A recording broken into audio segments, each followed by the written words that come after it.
Kamusta ang day 3 ninyo?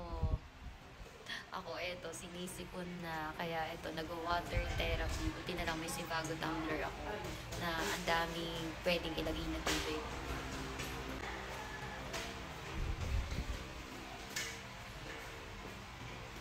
Grabe.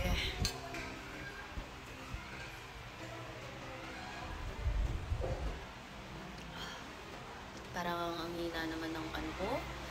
Veron, kailangan naman. Alam mo, minsan napapaisip ako, yung kung sino pa yung mga matatanda, yung may edad, sila pa yung parang mas malakas kaysa sa mga bata na kasing edad ko. Diba? Parang ang bilis nating mapagod.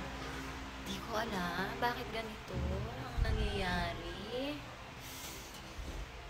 Day 3 pa lang to, pero sinipon tayo. Tinamaan tayo ng virus.